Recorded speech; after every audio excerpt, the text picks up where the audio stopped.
The other day I was on Facebook and noticed a couple comments from some friends. And I don't even remember exactly what the post was about, but I was just looking at some comments, and one of them said, well, if this was today, if Jesus was alive today, he would be a radical, violent protester. And one of them said he would even be a terrorist. I don't think that's true. And I've been studying this, and I was looking at it this week because of those comments. I thought I'd do a video on that this week. And one of the main reasons why people state this about Jesus, one of the main stories that people look to, is the story of Jesus when he runs out the money changers and knows that we're selling oxen and sheep in the temple. The main place this story comes from is in John chapter 2. So looking into John chapter 2, it says verse number 13, says, "And the Passover of the Jews was at hand, and Jesus went up to Jerusalem. In the temple he found those that were selling oxen and sheep and pigeons, and the money changers sitting there. And making a whip of cords, he drove them all out of the temple with the sheep and oxen, and he poured out the coins of the money changers and overturned their tables. And he told those who sold the pigeons, 'Take these things away. Do not make my Father's house a house of trade.'" So in this story, in the book of John, and this is mentioned in all four Gospels, which makes this a really important story. It's not real often that a story makes it to all four Gospels. Now it's a little bit different in all four of them, and that doesn't bother me that there's a little bit of different detail. Some of it's just left out in one that's maybe put into one of the other ones, or another situation, maybe taking place that we don't see. It's different details because it's four different people that's writing this. There's also a little question whether it's the same story that takes place in John that's mentioned in Mark and Luke and Matthew because of the timing that takes place. That's not the intent. That's not what I want to discuss here. I just want to discuss this story and whether Jesus was really violent. Was he really violent when he went into the temple, when he ran these people out of the temple? So what's the context taking place here? This is John, and John's probably the latest writer of this story here. And John, as he's writing this, of course, you see John says the Passover of the Jews was at hand. So the Passover is the context of the timing. This is what's taking place. And in the book of John, John mentions actually three different times when Jesus went to Jerusalem at the Passover. And this is the first time. In chapter 2 of John, we see Jesus turn the water into wine. That's the famous story that takes place in the first part of John chapter 2, and then he's in Capernaum with his mother, and it says, and then the Passover of the Jews was at hand. So now he's leaving, of course, and it says Jesus went up to Jerusalem. It's not an indication that Jerusalem is north from Capernaum, but rather that it's a higher elevation. And so he went up to Jerusalem because the Passover was at hand. So at the Passover, the Jews every year, and they were commanded to do this in Deuteronomy and also Exodus, you could see the command that the Jews were to go to Jerusalem every Passover. Every Passover, they were supposed to bring a sacrifice or buy a sacrifice. And so they came every year to Passover, and here they are. They're Jews from all over the world at this time. It's not just Israel. Even if it was Israel, some of these Jews would travel a long way. Israel itself is about probably 30 miles, about 200, 250. I can't remember exactly. That's probably a good context. But they were scattered throughout the Mediterranean rim. Some of these Jews, and you can see this in Acts chapter 2 at Pentecost. It talks about 17 different nationalities, different languages, basically that were representative of these Jewish people at the Feast of Pentecost, which is the same year that Jesus died. So it's about probably 3 years after this, if this is in actuality the third or one of the three Passovers that Jesus was at during John's writing here. But at the Pentecost, we see all these different nationalities mentioned. So no doubt these same nationalities would have come to Jerusalem for the Passover. And here at the Passover, there were these people that would come hundreds of miles. So consider, some of these people, it would take days to get there. They couldn't just grab one of their sacrificial sheep or doves and bring it to Jerusalem. So when they got there, they would buy one. Now, some people would at times try to bring a sacrifice with them if they were coming even a long way off. What would happen were these chief priests and these people that would judge and make sure that the sheep were correct, that they were unblemished. A lot of times they would say that their sacrifice is not good enough. It's blemished.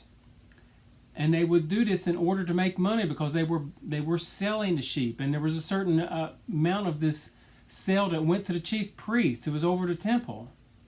So you can see that this would leave way to some dishonesty or some different things that would take place that were not necessarily right. And also, every Passover there was a tax that would come due, and the tax that, according to the Mishnah, the tax had to be paid in the Tyrian, I believe it's called, and that would be from Tyre. And that was to make it consistent, because no doubt because of the weight, because of different things with this economic part that the Tyrians had, this, whether it was silver or whatever it was, that they would have the consistency of it. So kings in Rome, different places had their own coinage, but they only accepted one at Jerusalem. So when they would come, they would have to go to the money changers, and they would have to turn in whatever their act of measurement of payment was, and they would have to get it traded, just like you would if you went to Israel today. You would have to trade your money to get in what they use, whether it's a shekel or whatever you're getting. Or if you went to, I know when I went to Guyana, I had to trade my money, my dollar for their dollar. It's actually called a dollar there, but it's not worth nearly the same as what our dollar is, so you would have to trade it. When these Jewish people would go to Jerusalem at the Passover, they would have to take their money, and they would have to go to buy the sheep or buy the dove, depending on whether they had enough money to buy a sheep or an ox. And if they were poor, they would get a dove. More on that in a minute. But they would have to trade their money in order to do this and to pay their tax. And so, as you could probably think, when someone's bringing in a piece of money that's not what they would accept, a lot of times they would charge a little bit to trade this. And a certain amount of this would go to the chief priest, will go to these people that were in charge of the temple. And so it left way for a dishonest part that would take place here in the temple. And so Jesus comes to the temple, and he sees these things taking place. He sees that these sheep and these oxen are literally in the outer courts, and he didn't like it. There were things about this he didn't like, and he saw all these people trading the money, and he saw that the sheep and the oxen and the doves were actually there. And Jesus was it was all going through his head. This is not how it's supposed to be.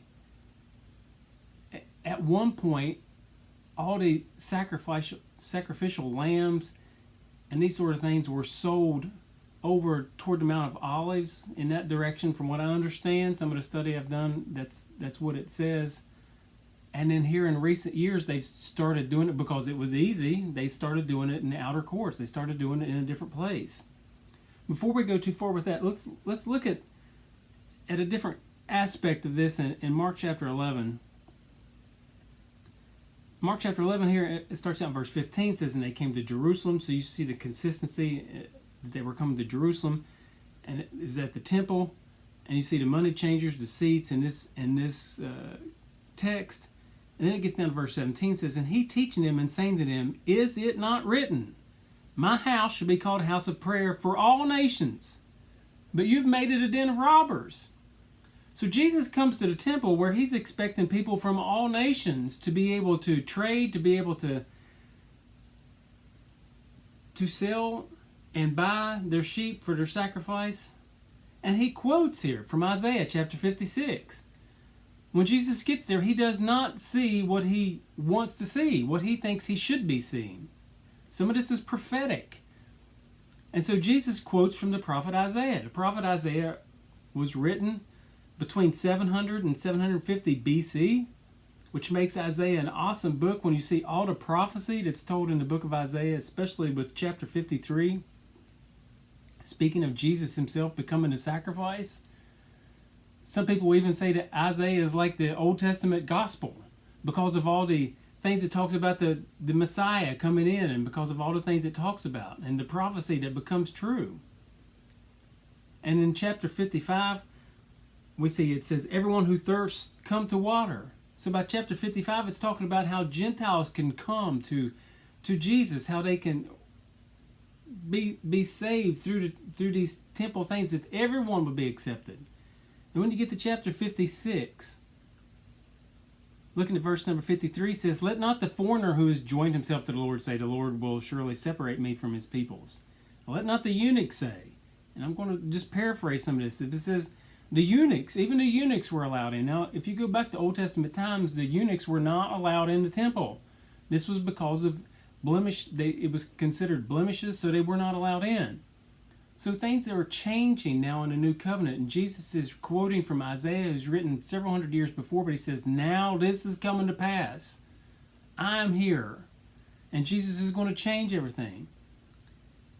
He says in verse 6, Isaiah 56, "And the foreigners who join themselves to the Lord to minister to him, to love the name of the Lord, and to be his servants."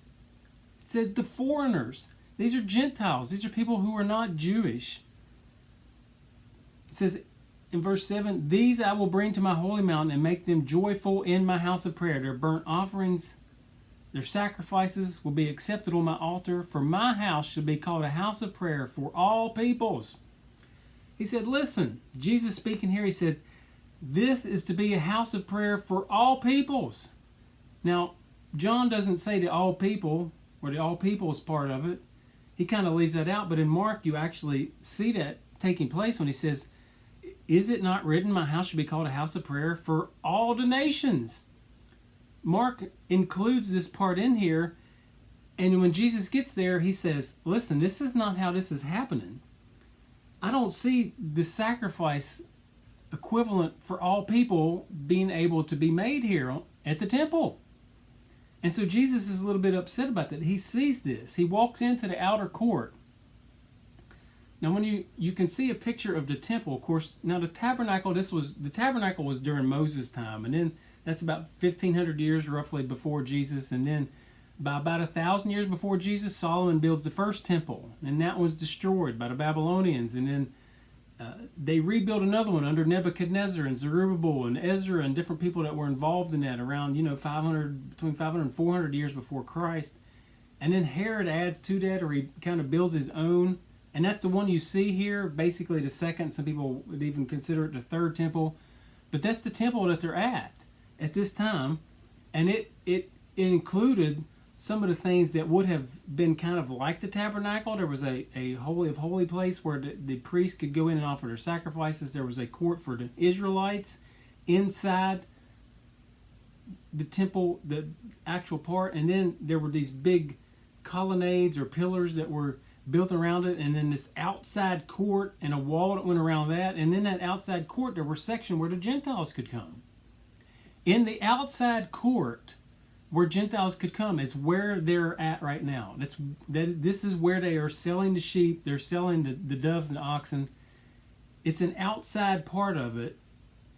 It's mentioned in another place in Scripture as Solomon's porch because of the colonnades and the places where they would sit there. And when Jesus comes in here, he sees all this is where the Gentiles could come and worship. This is where the Gentiles could give their sacrifice. But when they enter into the outer courts, there's so much activity of sheep and oxen around it. It would make it hard for the Gentiles to even approach, to even be able to buy their sacrifices.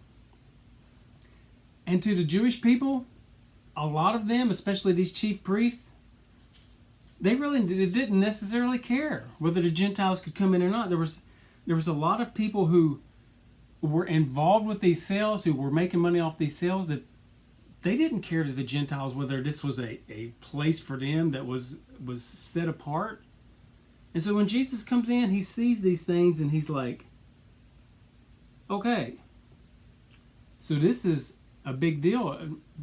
The Gentiles, they can't even come in. They can't buy their sheep. This is not a place where they can pray. There's all this activity going on. This should probably have been kept out. So when you see this context, you see a little bit of why Jesus would come in and be upset.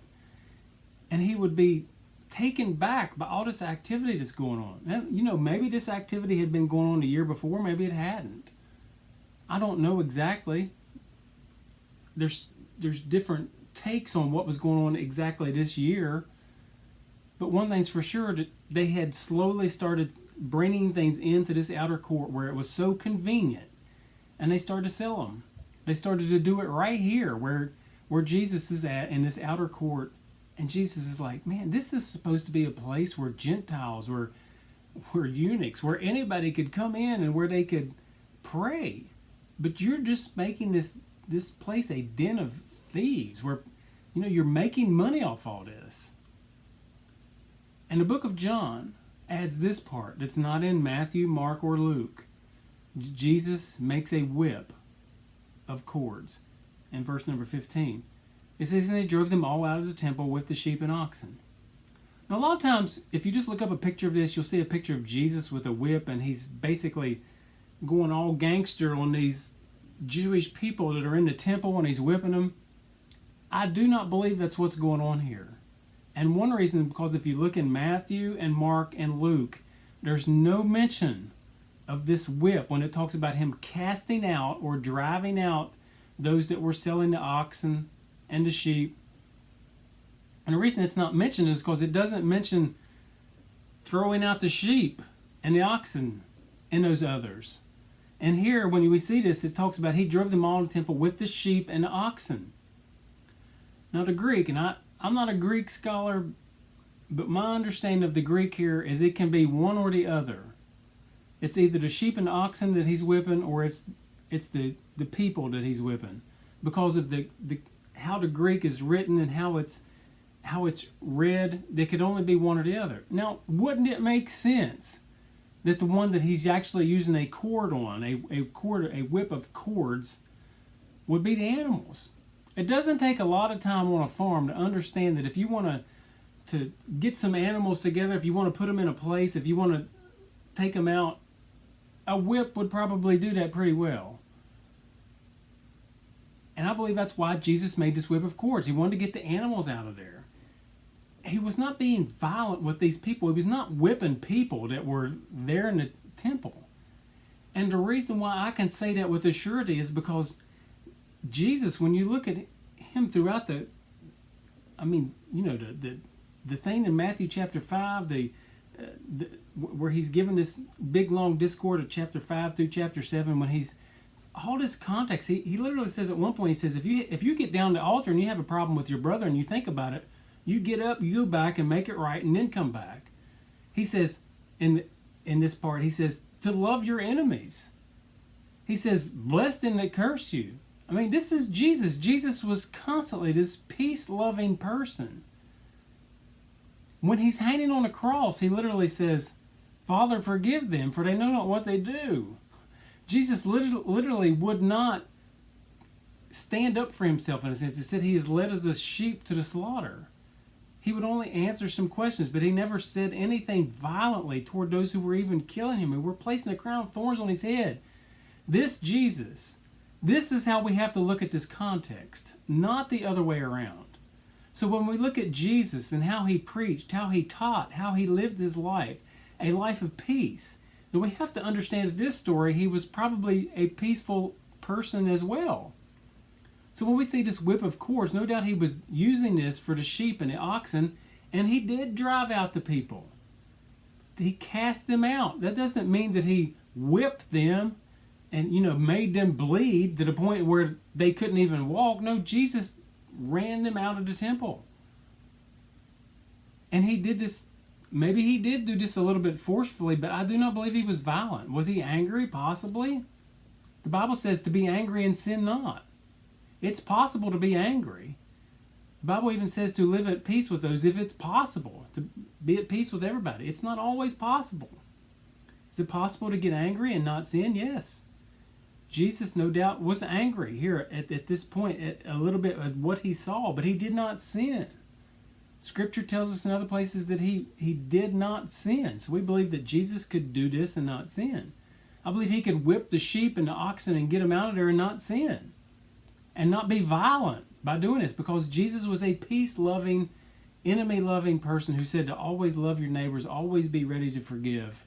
That was Jesus. That was the message that he taught. And no doubt when he's at this point of Scripture that we're reading here. When he's in the temple, he was not violent at this point as well. Another aspect of this we see in the book of John, we see it actually in pretty much all these. We see it, and it says, and he told those who sold pigeons. And in another place it's called doves, and the King James is called doves. It says, take these away, do not make my Father's house a house of trade. I think it's neat how Jesus literally takes time to talk about the people who were literally selling this doves, because he said, I don't want the poor people to be done away with. I don't want the poor people to have any harder time than anybody else. So he said specifically to those that sold doves, because someone who was poor, who could not afford a sheep, who could not afford an oxen, according to law, they were allowed to buy a dove. They were much cheaper. And I believe Jesus probably speaks specifically to them to say, you know what, you should be ashamed of yourself. These poor people coming here, they want to be able to buy these doves, and here you are trying to make an exorbitant amount of money on them. You're doing these things, and Jesus is talking to the people who were in charge. No doubt this took a lot of guts for Jesus to do this, but was he violent? I don't think so. Also in the book of Matthew, we see added to this. In the book of Matthew, in the story, as you see in verse number 12, it says, Jesus entered the temple and drove out all them that sold and bought in the temple. So this is the context. It's the same story, or at least tends to be the same type of thing when he drives them all out. It says, my house shall be called a house of prayer, but you've made it a den of robbers. And the blind, verse 14, and the lame came to him in the temple, and he healed them. But when the chief priests and scribes saw the wonderful things he did, and the children crying out to him, Hosanna, the son of David, they were indignant, and they said, do you hear what these are saying?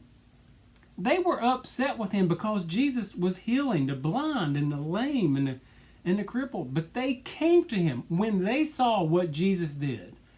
When these poor people, when these crippled people, when these blind people saw what Jesus did, they came to him in the temple and he healed them. This did not make the chief priest any happier, and they were ready to get rid of. This was leading up in the book of Matthew. This was the same week that we read this here in the book of Matthew as Jesus is crucified. According to the book of Matthew, the way it's written, it's that same week. Now in John, it's a different week, which is why I said there's possibly two different times when this happens. But that's not the point of the story that I'm trying to tell here. That's not the point of why I'm going through this. The point is to say that Jesus was not violent. And in fact, he was so loving when he ran the chief priests and those that were selling out, that they saw him, the lame and the blind and the crippled. And they came to him because they knew he was loving to them. And they said, okay, we want to be healed. Jesus, please heal us. And this just set the chief priests and those that were in charge off, because they couldn't do anything with him, because the people loved him, because he was healing them. And they just had to get rid of him. And so they would eventually crucify him. And Jesus would look at those same people, the same people that some have written about and says he's violent to, the same people that people have said that Jesus whipped them, the same people, when they lead Jesus to the slaughter, when they lead Jesus to the cross, Jesus looks at those same people and says, Father, forgive them. No doubt Jesus was not violent to these people. He may have taken a whip and ran out the sheep and the oxen and even got rid of the doves that were there. He may have overturned the tables where the money changers were changing out their money.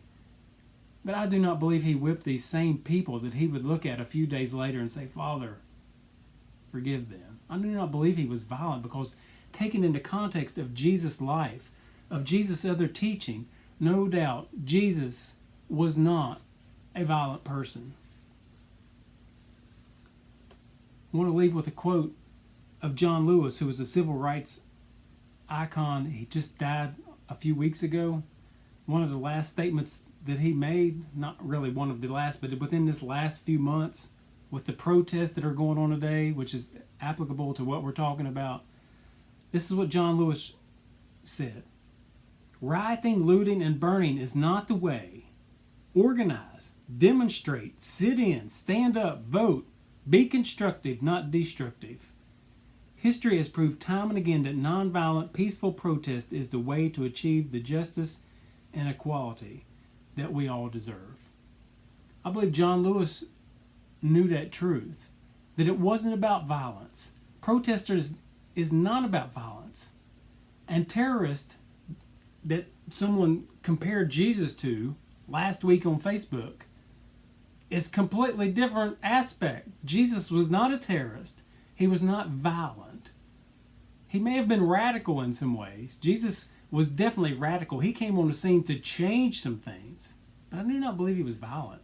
Taken into context with his whole life, of his whole teachings, of everything that he did, of everything that he taught, I don't believe Jesus was violent. And I believe, just like John Lewis was talking about how in a protest you should be peaceful, I believe Jesus exemplified that. I believe Jesus lived that. I believe this is exactly the very way that Jesus would have been when he was in the temple. When he came in and saw these people literally selling things that number one, they shouldn't have been clamoring up this place where the Gentiles could come and where they could pray. The only place where they could come within the temple. He said, listen, get this out of here. I want this to be a place of prayer for all people. That's why he quotes Isaiah chapter 56, for everybody. So this is the exact same thing that Jesus exemplified. Jesus was not violent.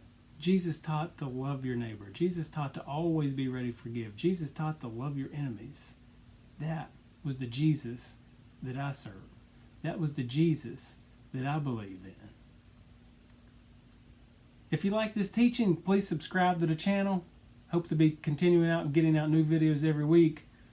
Would appreciate it if you do. If not, that's fine too. We'll talk to you next time.